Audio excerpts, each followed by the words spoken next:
Well, let me say it this way. The fact that we are living separately, that every metropolitan area in this country is racially segregated, has enormous implications for the country as a whole and for many of the problems that we face.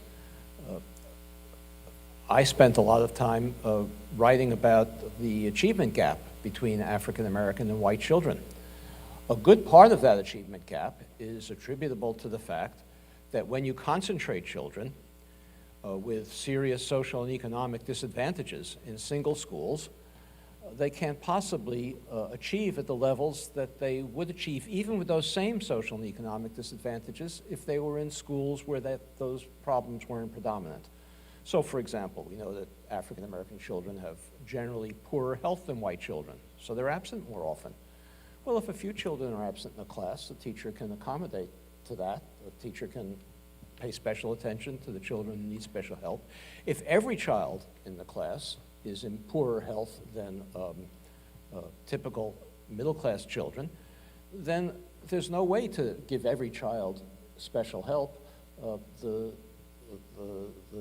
curriculum as a whole has to become more remedial. If a few children in class are stressed because of economic insecurity, because their parents are unemployed and are acting out, the teacher can deal with that. If every child in the class is coming to school under stress, attention, much more resources and attention have to be spent to behavioral issues than to instruction. So it affects the fact that children are concentrated with these disadvantages in single schools, affects the major education problem we face. We spent a lot of time in the last few years focused on confrontations between police and young African American men. That's strictly a function of residential segregation. If we did not have residential segregation, police would behave to serve and protect their communities, not as occupying colonial forces.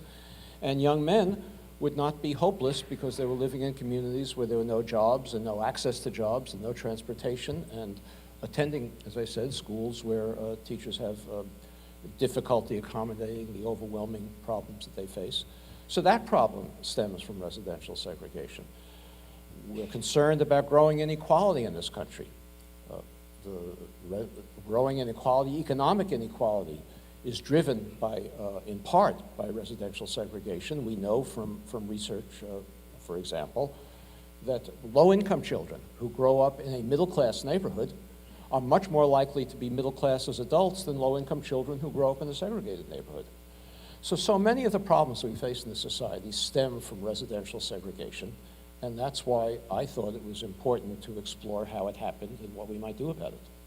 So why don't you take us back? Actually, before that, I want to ask you a question. Why is it that segregation necessarily has to lead to worse outcomes for African Americans? For instance, why can it not be, for instance, the old trope of separate but equal? Is it the mere fact of living separately, or are there other things that come with that? Well, as I said, it's primarily because lower income children who are concentrated in single classrooms reinforce each other's problems and prevent teachers from being able to address those individual problems without disrupting the entire class. If every child in the class has those problems, then it's become more difficult to deal with. Now, I guess you could say that if you could integrate low-income African-American children throughout middle-class African-American neighborhoods, you wouldn't have those problems, and that's true. But as we all know, the income distribution in the African-American community is lower than the income distribution in the white community, in part because of the history of residential segregation. So that's not a realistic policy alternative at this point.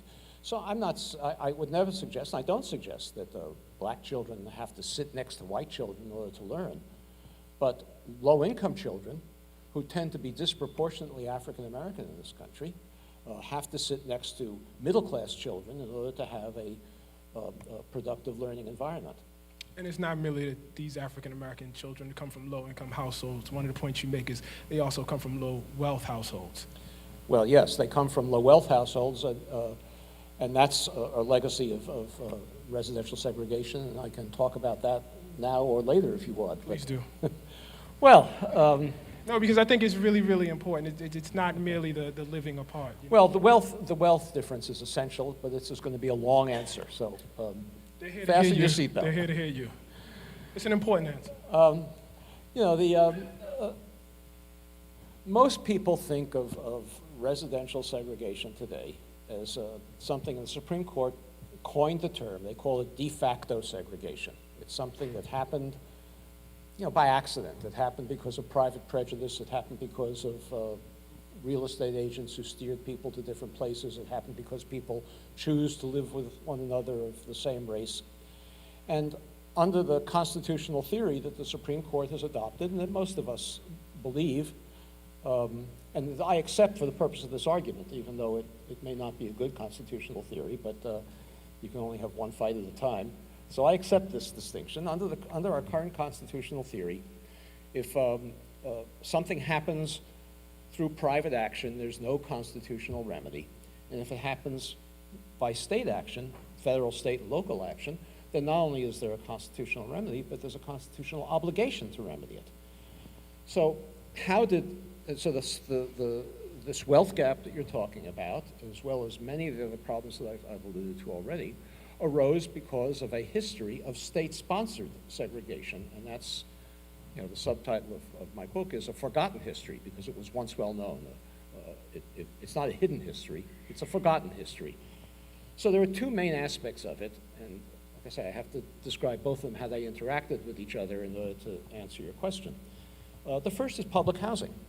Now, most of us think of public housing as a place where low-income, mostly minority families live, sometimes high-rises, vertical slums, low incomes, unemployed, single parents. That's our image of public housing. In fact, that's not how public housing began in this country. It's a fairly recent development. Public housing began in the New Deal under the Roosevelt administration during the Depression as a program for white middle-class and lower middle-class families, primarily, who were homeless during the Depression and who lost their homes during the Depression. Some projects were built for African Americans, a few. That's what made the Roosevelt administration progressive.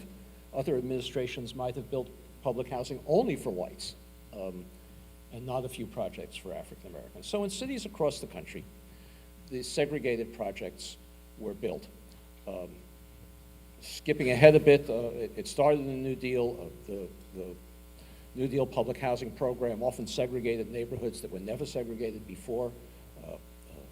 In the early 20th century, the first half of the 20th century, there were many integrated neighborhoods in many metropolitan areas of this country, both the north and the Hello brothers and sisters, welcome back to the channel. I'm hoping that you're doing great from wherever you're watching me from. There is this situation of there's so many segregation that happened in the past, and one of the historical moments that America still remembers is how disproportionately black people were disadvantaged when it comes to economy, when it comes to education, when it comes to health, when it comes to all these different parameters that we are getting to look into. One of the most profound things is that majority of white people who segregated themselves away from black people were so rich, and the communities that were white dominated were so much rich as compared to the black community. The black houses faced what is called redlining. They faced a situation where their houses were marked red to mean that they cannot get any financial support when it comes to credit, when it comes to loans and investments that they wanted to do. And this affected them disproportionately as compared to other group of people. Now, in today's lecture, we are going to see Richard Rothstein, who talks about the disproportionate, how black people are disadvantaged, right? And the disparities between white people and black people. And in his works, which is called The Color of the Law, and this shows you how the American government supported this segregation. It supported this separation by making black people still remain poor and making rich white people remain rich. Now, Richard Rothstein argues that residential segregation in the United States was never merely the product of individual choices or private prejudice, but the deliberate outcome of government policy at every levels. And he goes ahead and coins this de jure segregation, showing that federal, state, and local authorities systematically designed laws and programs to separate black and white Americans rather than accidental byproduct of free market. Segregation was planned, funded, and enforced by public institutions, which means the government bears responsibility for remedying it. And so, we are seeing a huge disparities between white and black people even today, but we get to look into the history and we get to understand how all these things unraveled. And brothers and sisters, today I invite Dr. Richard Rothstein so that we can discuss this issue. I feel like this is an important segment because it shows how the disparities came up to be. Because the saying goes, for you to know where you come from, for you to know where you're going, you need to know where you came from. And history tries to remind us where we came from. And I think this is an important segment, understanding also the resilience of black people and how black people are fought all through those kinds of division that has happened every time in history. And so, brothers and sisters, I invite you to watch this video, and then I'll be back. You know how we do it. I'll be sharing my thoughts at the end of it all. All in all, I hope this video becomes so much educative to you. I hope you get value from what is being discussed in this video. Brothers and sisters, if you're watching me for the first time, you know I'm asking you to please subscribe to the channel, join the membership, and really get to see what I can offer you. And for those who are always coming back and watching the video, man, I'm really grateful for the support that you're giving. And for those who are sending me super thanks, for those who are supporting my Cash App account, man, I'm really grateful for the support that you're doing. And if you still wish to support me, the house is still open. Please do so if you can. And brothers and sisters, let's watch the video. I'll be back and then I'll be sharing my thoughts in regards to this. South, workers of all races and both races and all ethnicities had to live close enough to each other in order to be able to walk to work. They didn't have automobiles. They didn't have good long-distance transportation. So you had neighborhoods that were integrated at the time that we don't have anymore today. I talk in the book about Ta-Nehisi Coates, about Langston Hughes' autobiography. I'll take it. Well, you can write an autobiography too, you have. About Langston Hughes' autobiography, in which, the Big C, in which he describes how he grew up in an integrated Cleveland neighborhood. His best friend was Polish. He dated a Jewish girl in high school.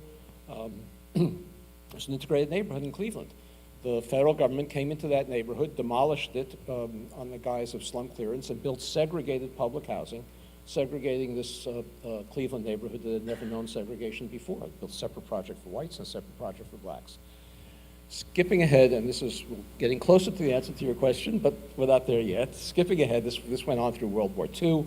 The defense housing for workers who migrated to centers of defense production was built by the federal government on a segregated basis. Many of these cities had no African American populations before the war, so they weren't preserving segregation, they were creating segregation. In California, there were very few African Americans living there. The big center of shipbuilding, for example, the federal government segregated those cities that were all white before the war, and by the end of the war were completely segregated metropolitan areas. So this is not a Southern thing. So in 1949, getting closer, in 1949, President Truman proposed a massive expansion of the public housing program. And because there was an enormous civilian housing shortage even then, at the end, after World War II, no materials were permitted to be used during the war for civilian housing construction, and all these veterans returning to the country needing housing. And so President Truman proposed this enormous public housing program, again, primarily for white families. Just to emphasize this point, in the early years of public housing, cities had social workers visit the homes of applicants to public housing, white families, and to make sure that their children were well behaved and that they had good enough furniture to put into the public housing, and they had to show a marriage certificate to prove that they were not, you know what. So that was what public housing was. So President Truman proposed this bill, and conservatives in Congress who wanted to defeat the public housing bill, not for race reasons, because remember, this was for whites primarily, wanted to defeat the public housing bill because they were opposed to any public involvement in the private housing market. They thought the private sector should take care of it, even though the private sector wasn't taking care of it. And so they wanted to defeat this, and the way they came up to defeat this was with a poison pill amendment. The poison pill amendment is an amendment that opponents of a bill put on a bill in hopes that the amendment will pass and then make the entire bill palatable. So conservatives in Congress put an amendment onto the Truman's housing bill that from now on, public housing had to be integrated.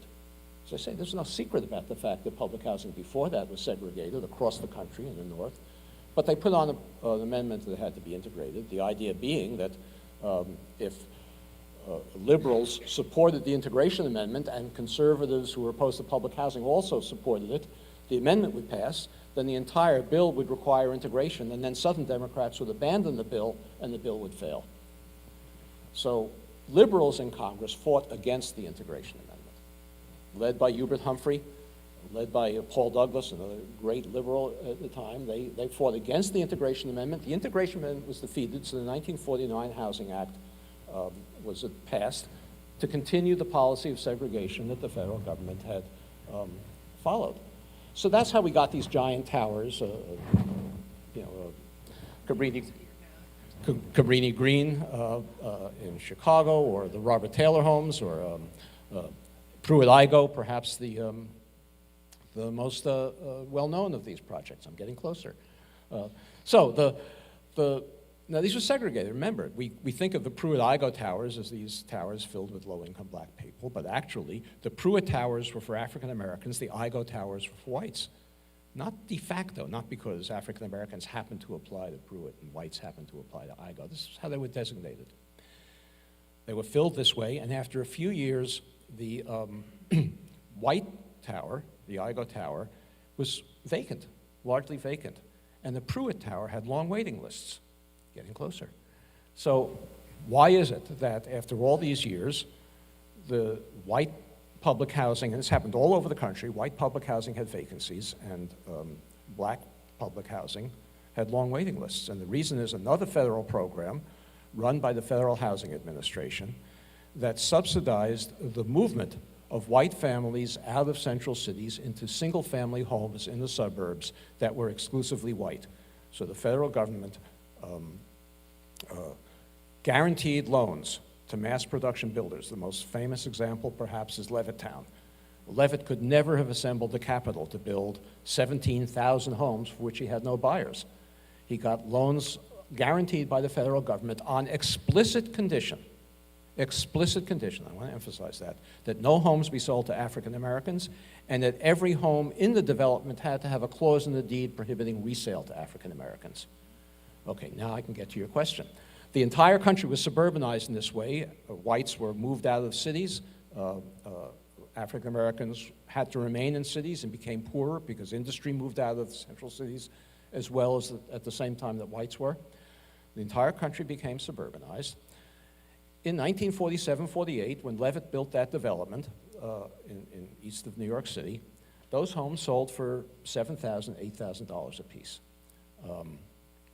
Today's money, that's about $100,000. African Americans who were equally capable of paying that money for a house, especially if they had an FHA mortgage and a VA a no down payment policy, they could have, in fact, they paid less in their monthly carrying charges for those houses than they were paying in rent for public housing. They paid less, to own a home in Levittown than they were paying in rent in public housing. Well, today, those homes sell for $300,000, $400,000. Here's your question. The African-American families who were prohibited from moving into those homes and rented apartments in the city did not gain $200,000, $300,000 in equity over the next 2 generations. White families gained that equity and today, those homes are unaffordable to working class people. $100,000 in 1940, in our terms, in 1947-48 was twice national median income. Working class families can afford to buy homes for twice national median income with an FHA mortgage. Today, those homes sell for seven times national median income, working class families, and you all know this, middle class families can't even afford to move to these suburbs that were created as segregated enclaves in the 40s and 50s. So today, nationwide, we have a ratio in income. African American income on average is about 60% of white income. African American wealth is 5 to 7% of white wealth. Most families in this country gain their wealth through housing equity. This enormous difference between 60% income ratio and 5% wealth ratio is almost entirely attributable to unconstitutional federal housing policy that was practiced in the 1930s, 40s, and into the 50s. So the wealth gap, I think, is attributable to this residential segregation. You just laid out this wonderful history, well, not wonderful in what it actually did, but wonderful in how you synthesized it, in which you have African Americans confined to one track of housing and white Americans gifted, I would say, to another tract of housing, an opportunity to build wealth for one group and a state subsidized opportunity, not a private investment opportunity, a state subsidized opportunity, and another one in which African Americans were excluded from. And obviously, I agree with you in terms of the consequences being profound from that. But it begs the question, why? Why was this done? Well, that's a difficult question to answer. That's not the sort of thing that researchers can, that's not in the papers. That's not in the archives, so I can speculate about it. That's something for journalists to speculate about. But I think there were several reasons. First of all, we have to remember that the Roosevelt administration, progressive though it was on economic issues, was still an expression of the white Anglo-Saxon ruling class. We're familiar, for example, with their refusal to admit refugees from Nazi Germany, to their anti-Semitism. So the fact that they considered whites a superior race is not surprising. There's been a lot written about how, in many cases, the Roosevelt administration unwillingly, or reluctantly rather, made compromises with Southern Democrats to exclude African Americans from benefits of the New Deal. So occupations where African Americans were predominant were excluded from Social Security or the minimum wage. But that doesn't apply to housing, because Southern Democrats were perfectly content to have integrated housing in the North. Social Security is a national program, so if it was going to exclude African Americans, it had to do it nationwide. Southern Democrats were perfectly willing to have integration in the North as long as they could preserve segregation in the South. Going back to the time of slavery, there was never a dispute about whether slavery could be prohibited in the North. We had some border state problems in Missouri and Kansas, but basically the North was free to integrate so long as the South could preserve segregation. So that doesn't explain this housing issue. The other reason, I think, is that, well, I guess it's not really an answer to your question of why they did it. It's a reason why it's so hard to think about this problem. And that is that, we've desegregated formally every other area of American life. But when we desegregate buses, the next day, African Americans could sit anywhere on a bus. When we desegregated lunch counters, the next day, African Americans could sit down at a lunch counter. We desegregated schools. The next day, African Americans could go to their neighborhood school if the desegregation was enforced. But we desegregate neighborhoods, what happens? I mean, how do we put our heads around what we're going to do? The next day, African Americans can move to affluent suburbs just because we've passed a law banning segregation. So it's very difficult to think about this problem. And I think that as a result, we've avoided it. And we've come up with this myth to protect us from thinking about it. And the myth is that it all happened by private action, and we call it de facto. And therefore, if it happened by accident, it can only be undone by accident, and we don't have to worry about it. It also allows the state and the citizenry to evade responsibility. If it wasn't the state that actually acted, then who can actually control for that? Right. One of the things I find most powerful about this narrative is that there's this common idea where racism is basically linked to a conservative South, and everything bad sort of flows out of that. What does it mean that you have a situation in which not just an administration that's praised by liberals, but when folks wanted to, for instance, critique President Barack Obama during his term, they would often compare him to Roosevelt. This is seen as the liberal standard at a high point of 20th century progressivism. What does it mean that that was the exact point where a lot of this policy that ultimately deprived African Americans of wealth actually began? What does that tell us about the possibilities in terms of any sort of ridding ourselves of the phantoms that it goes to white supremacy and racism, et cetera, that is so pervasive across? Well, I don't know that I'd go that far. The New Deal was the first administration that was actively involved in the American economy. So there was no opportunity to implement these policies beforehand. It's not that previous administrations were less racist, although some were and some weren't. I mean, the Wilson administration was explicitly racist. The Harding and Coolidge and Hoover administrations a little bit less so. But none of them were involved in the American economy. It was the New Deal that first got involved in the American economy, got involved in housing. The first civilian housing was built in the New Deal. There was no civilian housing before that.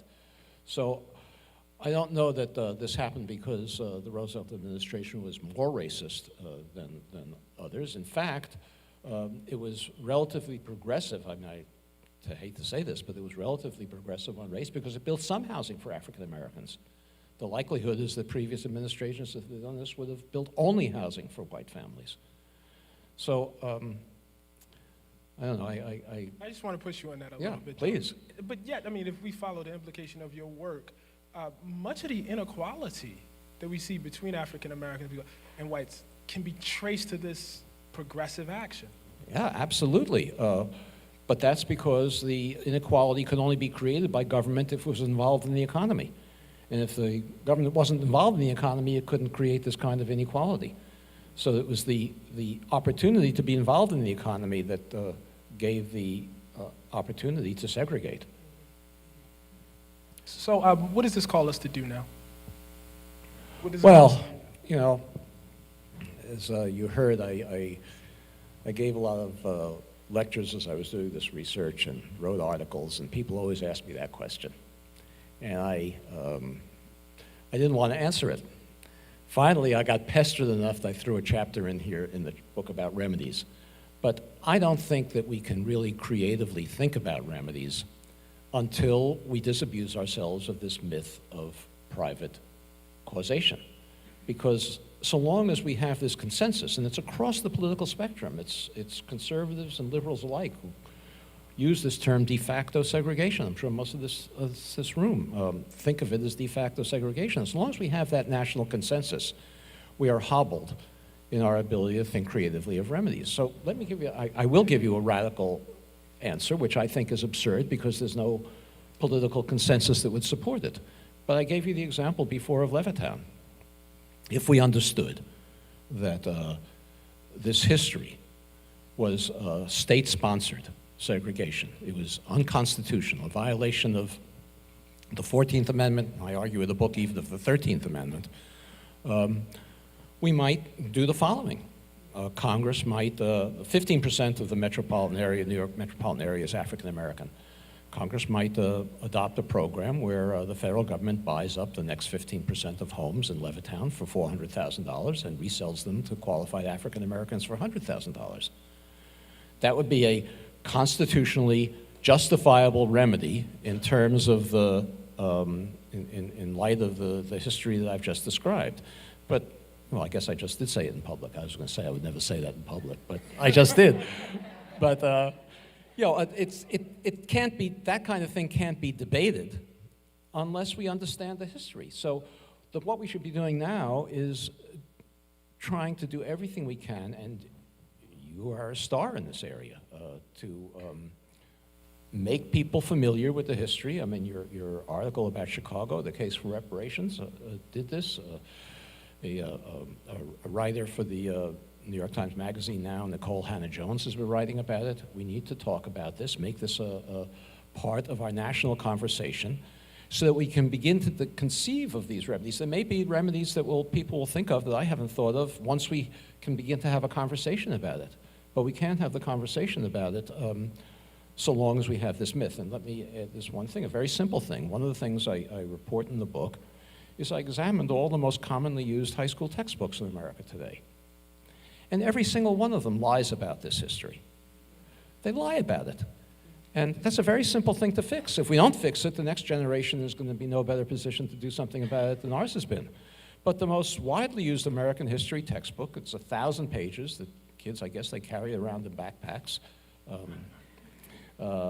Has one paragraph in the entire 1,000-page book devoted to segregation in the North.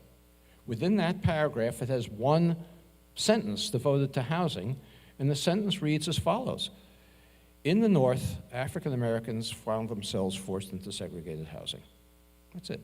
Passive voice, no discussion of who did the forcing, how it happened.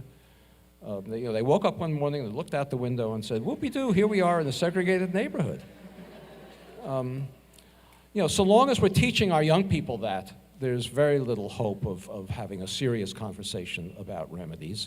And I think you've said in your articles that the first step has to be understanding this history before we can begin seriously to talk about remedying it. Agreed. I am being instructed to now throw it to the audience, so I believe we're going to take some questions from the audience. Yes, I was wondering if you could comment on housing segregation being a result partially due to the fact that when many GIs returning from the war, they got the GI Bill, and I think they also got money for a mortgage. But I understood that while African Americans also received that GI Bill, they usually couldn't find a bank that would give them a loan, or they couldn't find a school that would take them. And how does that compare to the disparity in asset accumulation versus what you just laid out? Well, in the book I talk about, I've been writing about this, as I've said, for a number of years, and I got an email from somebody who told me her family story. So I talked to various members of her family and told the story in the book. An African-American veteran of World War II, very ambitious and talented. He bought a truck, surplus Army trucks, and reconditioned them to be able to haul sheetrock and other construction materials. He got a contract with Levitt. He was a veteran. Got a contract with Levitt to help build Levittown. He was hauling sheetrock to Levittown, but he wasn't permitted to buy a home there. He was better off financially than many of the people who purchased homes in Levittown, the white people who purchased homes. They were working class men returning from the war. So the GI Bill was available in theory to African Americans, but if the subdivisions that the federal government was creating wouldn't sell homes to them, the availability of the GI Bill didn't do much good.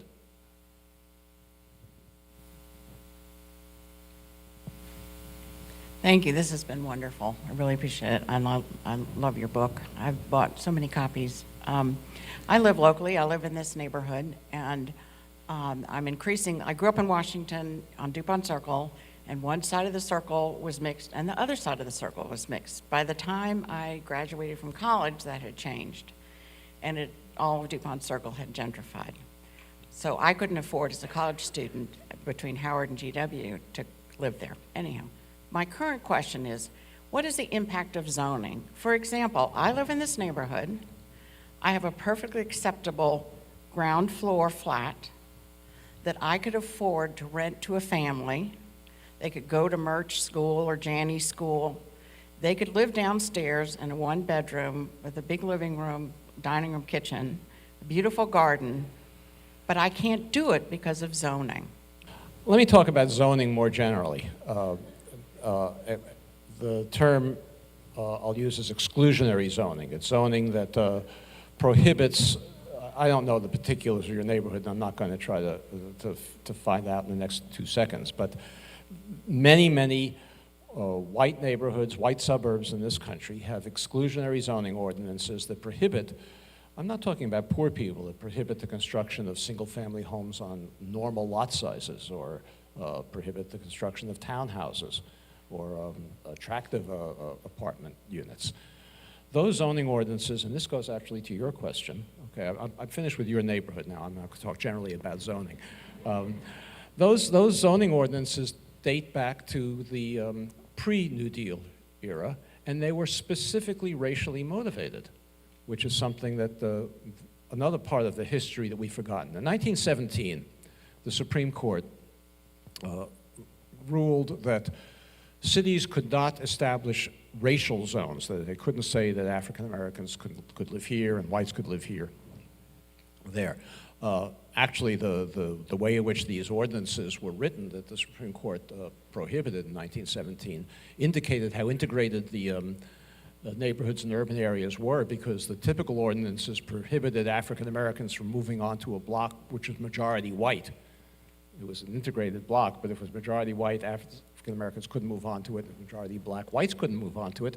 And the city of Baltimore was the first one to do this. It had enormous difficulty enforcing it because it ran into problems. There was one block, for example, where there was an African American church, or maybe it was the reverse. Anyhow, it was an African American church, and the minister moved out of his the parsonage in order to have some repairs done. He couldn't move back in because the majority white nature of the block made it illegal for him to live in his own church parsonage. So these were integrated neighborhoods. So the Supreme Court ruled that unconstitutional, not because the Supreme Court was integrationist, but the Supreme Court, for those of you who know some American history, in that time, from the beginning of the 20th century through the mid-1930s, the Supreme Court thought its main role in life was to protect property rights. And the zoning ordinances interfere with the property rights of a homeowner to sell to whomever he wanted. So that was the basis of the Supreme Court decision. City leaders who wanted to segregate their communities were panicked by this decision, because how are they going to do it without these ordinances? And in 1920, Warren Harding was elected president. His Secretary of Commerce was a fellow named Herbert Hoover. And Herbert Hoover established a committee on zoning. And it was made up of prominent segregationists, planners, who in the cities they came from had designed racially designated zones, but understanding the Supreme Court now prohibited it, came up with the idea of economic zones as a way of keeping out African Americans. And they published a pamphlet on zoning that was distributed to every suburb in the country, every jurisdiction in the country, telling them how to zone to exclude low-income families. They didn't say they wanted to exclude African Americans, or they were also concerned about Irish and Italian immigrants, but it was an economic zoning thing. It's very similar to, we've had a recent discussion in this country about President Trump's Muslim ban, where the courts have said that, the ban itself may on its face seem non-discriminatory, but President Trump and his campaign made so many discriminatory statements that we understand what this is really about. Well, the same thing was true of the zoning, the zoning pamphlets and the zoning laws that were adopted. In 1926, the Supreme Court upheld the right of cities and suburbs to impose this kind of zoning. It was the only time in 40 years, 35 years of the Supreme Court in the beginning of the 20th century that they upheld a policy that interfered with property rights, that interfered with the right of a homeowner to do what you're talking about, or they interfered with the right of a developer to build a single-family home on a small lot size. The only time was when they upheld the right of cities to zone out low-income families. The lower court judge said it's obvious that this is designed to exclude colored and immigrant families, and that's unconstitutional according to the 1917 decision, but the Supreme Court ignored the lower court's finding of fact that this was the purpose of the zoning laws, and it upheld zoning. So since then, we've had this economic zoning across the country, as I say, racially motivated initially. I'm not saying that every suburb that has adopted a zoning ordinance was not economically elitist rather than racially discriminatory, but there's a big aspect of racial motivation behind these zoning laws, and it's contributed a great deal to maintaining the segregation that we have in this country, in suburbs around the country. My question kind of goes back to your thoughts about remedies. I know Philadelphia has a policy, and I'm not sure if it's still active today, but where they're tearing down those big public housing units, and then their public housing authority is buying dilapidated properties and building duplexes or single-family homes in the heart, in the core of the city. And then I guess it's like a lease to buy program where low-income families can buy those homes that the Public Housing Authority has built. Do you think that's a valid and a replicatable model for other cities? Me again? When do you get a chance?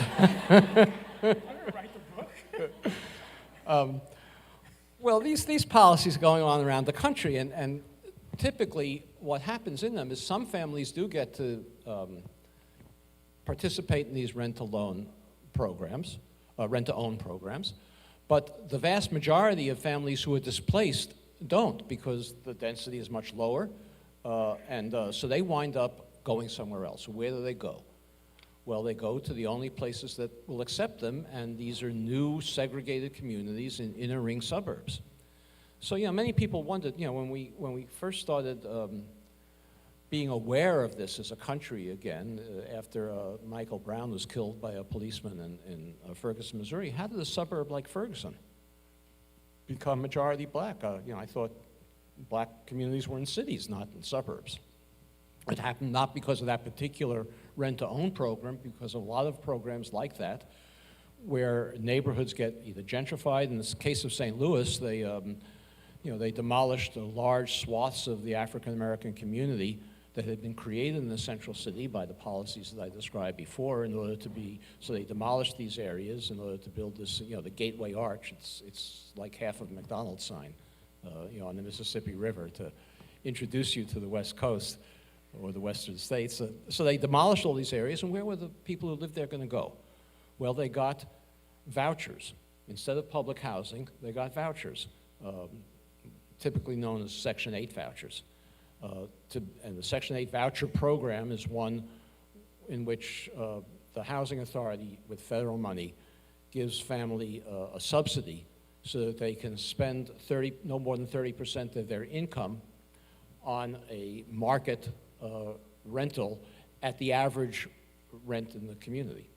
Well, that's a fine system, except that there's a curious exception to the Fair Housing Act, and that is that landlords are permitted to discriminate against Section 8 housing vouchers and not accept them. So when in St. Louis, they use this example, and when all of these African-American neighborhoods in downtown St. Louis were demolished, and sometimes for housing, middle-class housing or lower middle-class housing, sometimes for universities, sometimes for big highway exchanges, African-Americans had to go to the only places where their vouchers were accepted. And it turned out in St. Louis, there was the town of Ferguson, there was another one next to it, Jennings, a couple of towns that would accept these vouchers, and these became new segregated communities on the inner ring. And this is happening everywhere in the country. Everywhere in the country where we get gentrification, and historically we got urban renewal, which in the 60s was characterized as Negro removal. Everywhere we got these kinds of programs, it simply displaced the minority population to new segregated communities in inner ring suburbs. Lots of people talk very well about gentrification because it creates diverse communities. It's only transitional diversity, transitional integration, because gradually those communities become unaffordable to the people who used to live there. They can't pay property taxes there anymore. And so they're forced to move to these new segregated communities.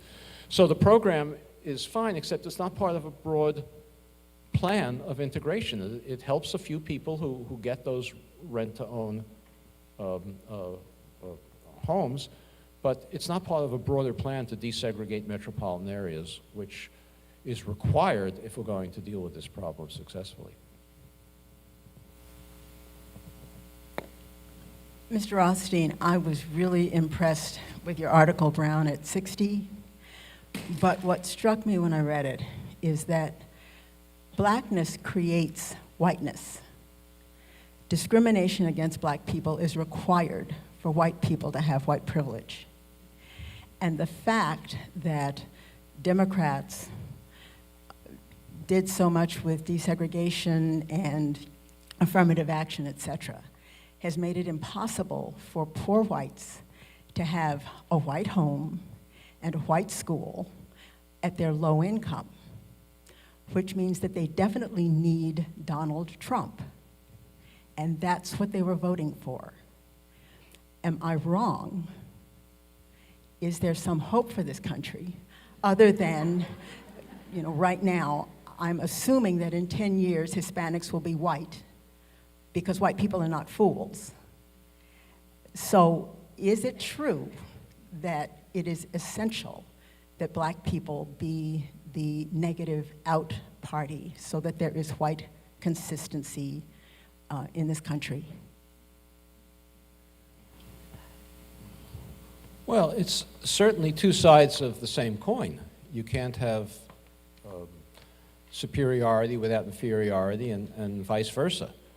So yes, there is a white privilege does depend on black subjugation. The reality is that, as you alluded to, poor whites are much more likely to be integrated into middle-class white communities than poor blacks are likely to be integrated into any kind of middle-class community. We don't have, we have lots of poor whites in this country, and in metropolitan areas increasingly, but we don't have white ghettos. They're mixed in with the broader population. So, yes, I agree with you. And then I'm going to get a mic back to Richard. But I think it's very important to disabuse people of the notion that Donald Trump was elected by poor white people. The median income, I believe, during the Republican primary, the average Trump voter was about $72,000 or so. That is way, way above any sort of income that any sort of, middle-class black person even. That would be a relatively high income for a middle-class black person. So it's important that we not dump this, at the feet of poor white people. Donald Trump swept white people regardless of demographic across the board, gender, class, education, et cetera. He just won. We're going to take 3 more questions. Thank you both for your books that you've written. They're amazing and they're powerful. And Mr. Rothstein, I agree with the premise that de jure segregation, the law, has pushed us through government programs to segregated neighborhoods. But my question is, how does that then reinforce our de facto segregation, the choices we make? And as a democracy, in theory, our laws are based on our personal choices as a society, our de facto choices that we want things to be a certain way. So we engage with our senators, we engage with our government to make the laws that we have. And so an example of this is the Seattle Public Schools case, Parents Involved, in 2007, in which the Seattle residents of the public school board decided they wanted to integrate their schools again voluntarily. And so they had a program in which they were going to place students based on race to achieve racial balance as an expression of how they wanted the law to be. But then the de facto preferences of a group of parents who wanted segregation to remain sued, went to the Supreme Court, and the Supreme Court then issued de jure segregation upon Seattle, saying, you're right, it's unconstitutional. So how does this cycle of de facto and de jure racism perpetrate itself, and how do we stop it? Yeah, that case that you're talking about, the Supreme Court decision, was based on exactly this myth. And it's one of the things that set me on this book. When I read that decision, and I was shocked by, I wasn't surprised that Chief Justice Roberts wrote the plurality opinion saying that Louisville and Seattle was segregated de facto, and therefore there's nothing you could do about it. I was surprised that Stephen Breyer, the Associate Justice, wrote the dissenting opinion in which he accepted this myth of de facto segregation. His argument was that if you have de facto segregation, you should be permitted to integrate even though you can't be compelled to. That was the basis of his dissent. And I knew a little bit, I read that decision, and I was pretty upset when I read Breyer's dissent. Like I said, I wasn't surprised by Robert's opinion. Because, for example, I remember reading about a case in 1955 when in Louisville, Kentucky, one of the cities involved in this, a black family bought a home, and this not poor people. We're talking about these are middle-class people. This was a black war veteran, Navy war veteran, not an infantryman, a Navy war veteran, bought a home in a white suburb, and the state of Kentucky prosecuted, convicted, and jailed the white seller for sedition. That didn't seem to me like de facto segregation. And that kind of thing, so that set me off on this. And I also know, for example, in Seattle, that William and Bertha Boeing, who also owned an airplane company, were developers of suburbs all around the city of Seattle that were racially exclusive using these FHA guarantees. That didn't seem to me like de facto segregation. So that parents-involved decision is a good example. Unless we disabuse ourselves of this myth of de facto segregation, we can't even make the most nominal progress that the Louisville and Seattle school districts are trying to make in desegregating. So challenging this myth is the first step we need to take, and Ta-Nehisi, as I said, has done a great job doing it. I'm trying to help him, and others, you need to do it as well. Every one of you lives in a school district that is using textbooks that are lying about this history, and every one of you can do something about that. It's the last time I add on, I promise. But, I mean, honestly, this is why it's so important really to support Richard's work, and why his work is really so significant. I mean, you have to consider, Supreme Court justices are products of some of the finest educational systems in the world, and yet they literally do not understand, in this case, you just literally do not understand a significant episode, a significant portion of American history.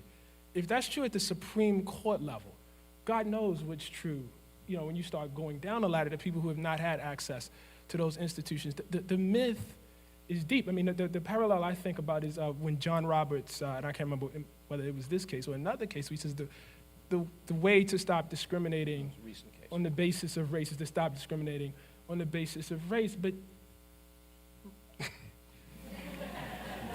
America has never discriminated on the basis of race. It discriminates on the basis of racism, and racism has never required any sort of accurate representation of a race, any more than a hate crime that's committed in the wake of 9/11 requires an actual Muslim. People perpetrate those against Sikhs or whoever.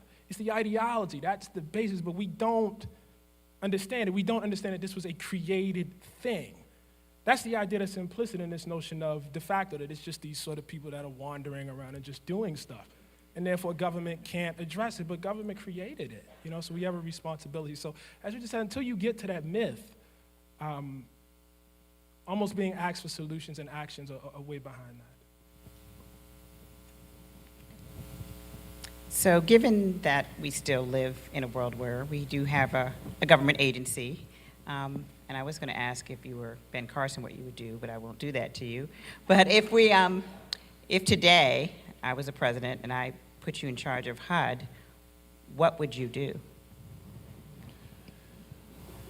Well, I hate to sound like a broken record, but if I was in charge of HUD, I would appoint a secretary who would go around the country making speeches about the history of residential segregation.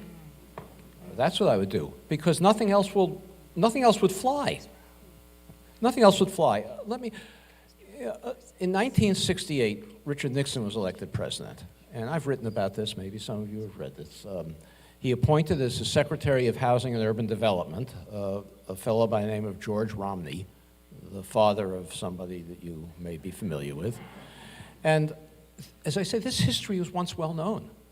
Nothing that I've talked about today was a secret, and we've forgotten about it because, as I said before, it's too hard to deal with it, but it was once well known. George Romney knew it.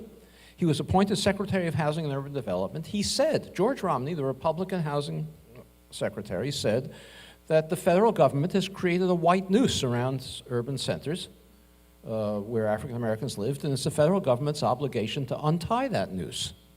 That's what George Romney said. And he began a program which he called Open Communities, in which the federal government withheld federal funds from suburbs for things that all jurisdictions get, like, you know, green space and sidewalks and sewers and water projects, all the things that the federal government gives out money for, withheld money from suburbs if they didn't desegregate. If they didn't repeal their exclusionary zoning ordinances, if they didn't accept a fair share of the metropolitan area's moderate income housing, low and moderate income housing, he actually withheld funds from 3 suburbs. One of them was Baltimore County, and he was supported in this action by Spiro Agnew, who had been county executive in Baltimore County and had fought segregationists in an attempt to try to solve some of the problems of Baltimore, because he said the problems of Baltimore, Spiro Agnew said this, the problems of Baltimore are not created in Baltimore, they're created in the suburbs. So he was supported by Spiro Agnew. He withheld funds from Baltimore. He withheld funds from Warren, Michigan, where he had a background himself in fighting the local officials, and he withheld funds from an area in Ohio. And there was a political reaction, we call it a backlash, and President Nixon reined him in, made him cancel the Open Communities Project, forced him out as Secretary of Housing and Urban Development, and we've had nothing as decent since. But that's because George Romney was able to say things that we've all forgotten. So it's a forgotten history. And I'm not saying that if a new Republican Secretary of Housing and Urban Development were to say the things that George Romney said, that he would get away with it, because there's much less understanding today of these problems and how they arose than there was then. When Ben Carson was, before he was appointed Secretary, the Obama administration had adopted a rule which was a bare shadow of what George Romney had tried to do, but it was a shadow. And Ben Carson said, he wrote an article in which he said that this is social engineering, trying to integrate the suburbs. And social engineering always has negative consequences, unintended consequences. But the reality is that integration is an attempt to undo social engineering. The social engineering was the creation of a segregated landscape all across the country. And if we really don't like social engineering, we should undo it.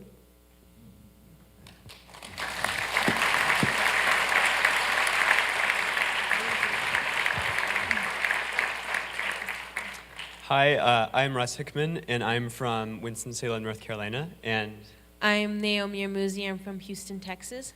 And we go to the School for Ethics and Global Leadership here in Washington, D.C., which is a semester program. And so I know firsthand, even as a 17-year-old, the reality of racial segregation in neighborhoods in my city of Winston-Salem. And I know that my state, North Carolina, has a long history of racial discrimination through neighborhoods, and especially through voter laws. And so I was wondering what you think the role of state governments, especially North Carolina, in restricting voting rights for African Americans has had in perpetuating the problems with neighborhood segregation. And Naomi has an addition to that. Yeah. And I also wanted to know, how would you describe the current issues of white flight in suburbia and near city communities, and what role does white families play in the continuation of segregated suburbia?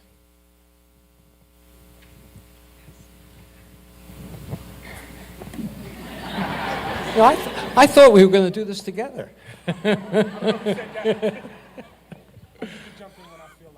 Oh. The privilege of having not written the book. But you have. Well, white flight. This is a typical excuse for segregation. You know, this is a private action. But white flight was possible only because there were all white places to flee to. If we hadn't imposed residential segregation in suburbs around the metropolitan area, there couldn't have been white flight, because every neighborhood would have had a diverse population. So a lot of these things that we think of as being purely private rest on government policy. And you know, let me take a minute to go into one other, if I may, one other example of this. You know, it's a big explanation for de facto segregation was it was private real estate agents who were steering families to same-race neighborhoods. It wasn't the government. Well, real estate agents are all licensed by the state. Now, I'm not suggesting, I would never suggest that just because somebody is licensed by a state, they become a state actor. If that were the case, everybody in the country would be a state actor because we all have some government involvement, and that would completely blur the distinction between public and private. So I'm not suggesting that, but real estate agents are a different kind of state involvement. Since 1924, the Brothers and sisters, welcome back to the channel. I hope all that we've heard from the video was so much spectacular, was so much educative, and it helps us really see this even in real time, like right now, what's happening in the United States. You get to realize that even today we are having different races who wants to separate. We have whites only town in Kansas. All these people are trying to bring back what was happening during segregation. We have also seen instances where Mr. Donald Trump wants to bring back segregation. But all this, we all need to look back into the history and really get how this was being done, right? Now, in the earliest 20th century, public housing projects were conceived as a solution for working and middle-class families, but were immediately weaponized to reinforce segregation. When the federal government built housing during the New Deal and World War II, it erected comfortable suburban tracts for white workers while relegating black families to crowded, poorly maintained units in industrial neighborhoods. These projects, far from integration cities, institutionalized racial ghettos, concentrating poverty and disinvestment in the black communities. There was a project called the New Deal, where the federal government was building houses for middle-class people. And this is how the government used this and weaponized this. According to Richard Rothstein, the government weaponized this and started pushing the black community to crowded places. They started pushing the black community to what we now call the ghetto. And they started pushing the white community to all these rich places, all these environmental supportive places where schools were funded. Whereas in places like the black community that was overcrowded, it means that there was limited resources there. People started scrambling for the resources. Now that's during the New Deal era construction, which the government started an initiative of building for middle class and also lower class families. And you know how they weaponized this is that they took the advantage because, as we said earlier, this is not a self-choice, right? Black people, majority of the black states that we see, they are not in the ghettos as is it that they wanted it to be like that, but they pushed this by making sure that they took black people and put them in the overcrowding places, and now they let white people in all these places. And now instances of underfunded schools, poor roads, lack of hospitals in the black communities, and all these things started happening. And this was also easier. Why am I using the word they weaponized this? It was so much easier for them to over-police the black communities. You get to look at the deeper meaning of all these things, how it was happening, because it was easier during segregation for this to happen, right? Some even called them the slave patrols. It was easier to police the black communities while to leave the white communities safe. Also, instances like war on drugs. You know, black people by default were believed to be are abusing so much drugs as compared to white people. And so the war on drugs and the drugs crackdown that started in the black communities, all this was being weaponized so that they could take a lot of black men to prisons, right? And when we try to look at, because even today when we see the black American community makes 13% of the entire the United States, this means that black people, majority of them, are in jails. And when you look back to history, you get to realize that all these groups of people were being put because they wanted a lot of black people in prisons, and this disproportionately even affected black people. Because when we have an economy where we don't have a lot of men to do some technical works, then it's a fail for this community. And all these things which were conducted by design maintained the status quo in so many ways. The black families was broken, right? Because when we have households that are being run by women, of course, there's no problem with that. But you understand that there's an aspect, right? There's a father figure aspect that is missing in these communities. And that's how the black community was disproportionately affected. They were affected psychologically, they were affected economically. And all these things, as I said, they were being done. They were by design to make black people what they were today. Just try look at the segregation as it was less of segregation, but it was more of what segregation came with, right? Because with that segregation, they find a way of now overpolicing the black community. They find a way of breaking the black families. They find a way of disproportionately not funding the black schools, black hospitals, black laboratories. And this killed the science and technology that could have erupted in these communities. And so, brothers and sisters, when you try to look at that in that perspective, I hope it makes sense to you. I'm gonna be continuing with my presentation now. Local zoning laws played a similar insidious role. Despite the Supreme Court 1917 Buchanan v. Wally decisions outlawing explicit racial zoning, municipalities devised classification zoning, right, to achieve the same ends by prescribing minimum lot sizes, building setbacks, and single-family ordinances. Cities effectively barred black families from white suburbans. These ostensibly race-neutral measures were enforced with precision, ensuring that residential patterns remained rigidly segregated. Now, when all this happens, suburban expansion was the Federal Housing Administration, that's the FHA, which underwrote the vast majority of post-war home mortgage. The FHA explicitly refused to insure loans in or near black neighborhoods, and it championed neighborhood composition as a criterion for mortgage backing, while suburbans from Leviton on the East Coast to newly built enclaves in California were financed exclusively for white buyers, while black veterans and families were shut out of America's principal wealth building mechanism. And this was so sad. Black veterans were shut out of these programs. They were not given loans, and you understand the power of redlining and how all these things happen. They were not given loans, while the white communities, all these projects were being funded. And this shows you how disproportionately this could be at the heart and the life of black neighborhoods, and how you understand economic disparities that is even still today between white people and black people. And now when you get to see how all these things happen, I hope it now makes sense to you that all these things were by design. And you get to understand, and I've said it and I'll still stress on it, that segregation, it wasn't about segregation, but it was about what segregation came with. Because it is through this segregation, it is where these people found the platform of making all these things happen, right? Now,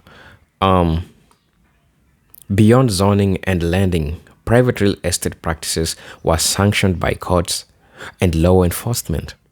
Restrictive covenants clauses in property deeds bearing sale to black, Jewish, or other minority buyers were written into thousands of subdivisions. Although the Supreme Court finally invalidated these covenants in 1948, they had already locked millions of homes into all-white ownership. That's crazy, brothers and sisters. And the real estate industry continued to enforce segregation through steering and blockbusting into the 1960s. Now, the post-war era also saw infrastructure and urban renewal projects that disproportionately displaced black neighborhoods. Highways were retained through thriving black districts, breaking up communities and depressing property values, while downtown renewal cleared large tracts under eminent domain only to rebuild for white commercial interests. These interventions, often justified in the name of slum clearance, further hollowed out black urban cores and drove segregation deeper into metropolitan patterns. Now, what Richard Rothenstein emphasizes that the legacy of these policies endures: segregated schools, unequal municipal services, and massive racial wealth gap rooted in home ownership disparities. And now, because black families were denied equal access to the most powerful vehicle for building intergenerational wealth, they entered the 21st century at a profound economic disadvantage. Acknowledging the de jure origins of segregation means recognizing a constitutional obligation to remedy it. Through targeted housing assistance, fair lending enforcement, and zoning reforms that promote integration, only by confronting the full color of law can America begin to heal its long-standing racial divide. I'm your host and presenter, Jidok Stories. But until then, let me see you in my next video. Peace, love, and harmony. Salute.